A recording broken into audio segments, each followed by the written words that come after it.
अस्सलाम वालेकुम, कैसे हैं आप?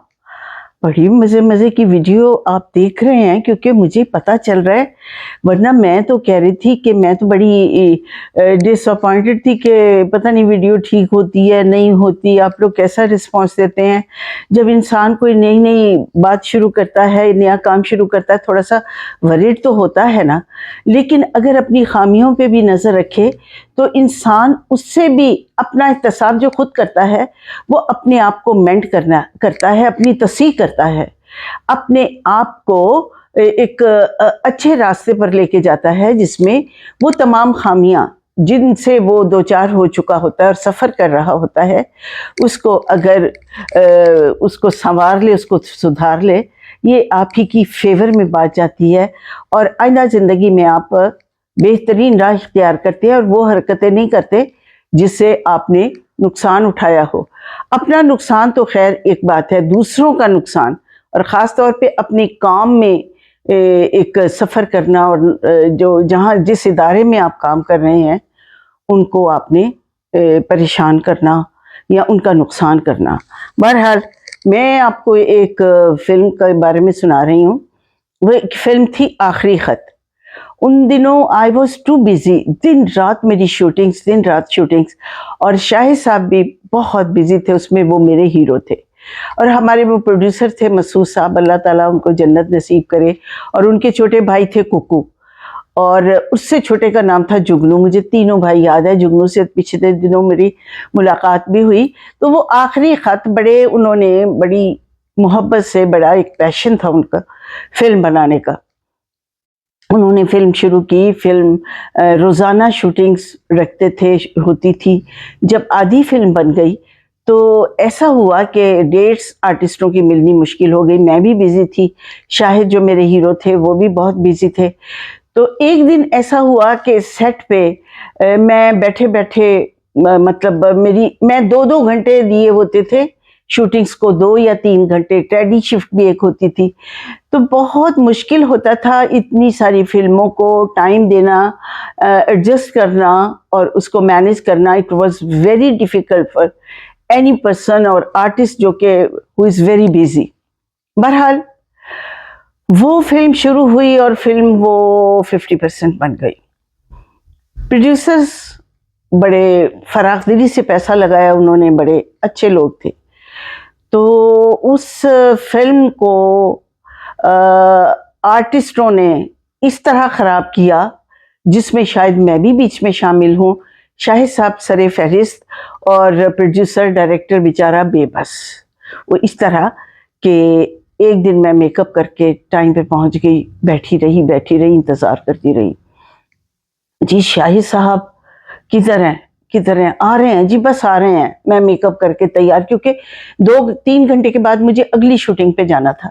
मैं इंतज़ार करती रही तो मेरे बाकी जाने के जो 15 मिनट रह गए थे 3 आवर्स में, तो वो आए।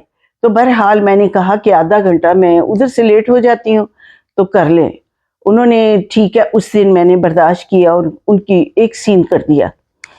उसके बाद ये हुआ नेक्स्ट डे, फिर कहा कि सारे टाइम पे आएँ, सब टाइम पे आए, मैं टाइम पे आ गई। तो उस दिन ये हुआ कि फिर शाहिद साहब लेट, बहुत लेट। तो मैंने कहा कि जी कल तो मैंने उनको समझा-बुझा लिया था, जो नेक्स्ट शूटिंग थी जहाँ पे मुझे जाना था। तो आज का मेरा बहुत मुश्किल हो जाएगा। आज फिर वही हुआ कि अ, 15 या 20 मिनट रह गए, तो वो सेट पे तशरीफ़ लाए। तो मैंने कहा मैं नहीं अब रुक सकती, सॉरी, मेरी जहाँ अगली कमिटमेंट है, I have to go there और मैंने वहाँ जाके शूटिंग करनी है। बहरहाल, वो भी दिन मैंने थोड़ा टाइम दिया और अगली शूटिंग पे जाने के लिए मैं काफ़ी परेशान थी। पूरे रास्ते में जो ये फ़िल्म, एक बात बताती चलूँ, ये एएम स्टूडियो जो बंद रोड पे स्टूडियो था, इसकी शूटिंग वहाँ थी और मुझे एवेन्यू आना था।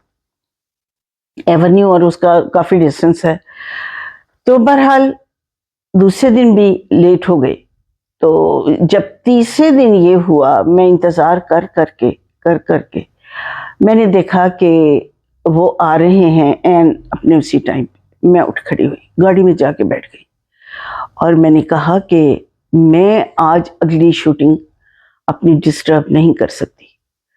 तो फिर ये 5-6 डेट्स थी। अगले दिन मैं गई सेट पे, मैं छोड़ के आ गई सेट, मैं टाइम पे पहुंची, लेकिन शाहिद साहब फिर शूटिंग छोड़ के चले गए। तो मैंने कहा this is not my fault, मेरी जो कमिटमेंट थी मैंने उस पर जाना था और मैं जाऊंगी और मैं अपने टाइम पे आती हूँ। 5-10 मिनट अगर मैं लेट आती हूँ किसी भी वजह से, ट्रैफिक की वजह से, तो मैं वो 5 से 10 की बजाय 15 मिनट में आपका काम ज़्यादा करती हूँ। बहरहाल इस कशमकश में अगली डेट्स वो नहीं दे रहे, मैं दे रही हूँ डेट्स, मेरी डेट्स हैं तो उनकी वो टैली नहीं हो रही। तो ये सारा लोड, ये सारा बर्डन, सारा सफ़र प्रोड्यूसर्स ने किया और वो फिल्म बंद हो गई। उनको भी नुकसान हुआ, हमें, मुझे तो ख़ास तौर पे बहुत दुख हुआ। यकीनन शाहिद भी अच्छे आर्टिस्ट थे, उनको वो भी एज ए ह्यूमन बीइंग इस फिल्म का दुख तो लगा होगा। तो बहरहाल जहाँ पे इस किस्म की बात हो, कभी अपने प्रोफेशन को नहीं दागदार करना चाहिए, क्योंकि इस प्रोफेशन से ही हमारा नाम, मकाम और हमारी एक पहचान है, हमारी शनाख्त है, हमारी रिकग्निशन है। तो इसकी वजह से फिल्म आखिरी ख़त, फिल्म का नाम था आखिरी ख़त, वो बंद हो गई। बहुत शरीफ प्रोड्यूसर, बहुत अच्छे प्रोड्यूसर, टेम्परामेंट वाइज भी बहुत रिस्पेक्ट देने वाले। बहरहाल उस फिल्म, वो आज भी मुझे याद आती है, आखिरी ख़त फिल्म, और मुझे दुख होता है कि वो फिल्म हमारी वजह से, ये हम आर्टिस्टों के, अपने आप को भी इंक्लूड करूँगी, गैर जिम्मेदाराना हरकत या कमिटमेंट कहीं और होने पे, टाइम की कमी की वजह से वो फिल्म कंप्लीट नहीं हो सकी। मुझे उस फिल्म आखिरी ख़त का आज भी दुख है और ये रिग्रेट रहेगा मुझे। और मैं अपने जो जूनियर्स हैं, जो आर्टिस्ट हैं, उन्हें यही कहूँगी कि काम को अपना काम समझें, मत समझे कि ये प्रोड्यूसर का काम है। वो जब आप उसमें कास्ट होते हैं तो वो आपकी जिम्मेदारी हो जाती है, that you are responsible for that film.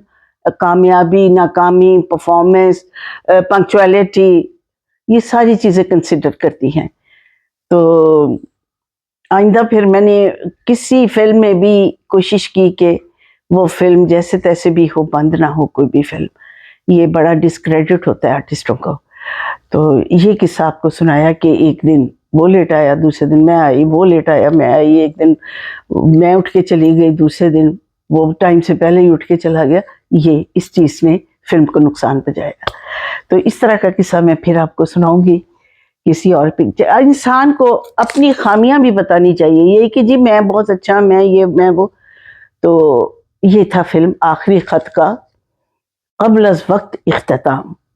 अब अपनी निशो को इजाज़त दीजिए, अपनी मेज़बान को फिर किसी और वीडियो के साथ मज़ेदार स्टोरी आपको सुनाऊंगी, ठीक है?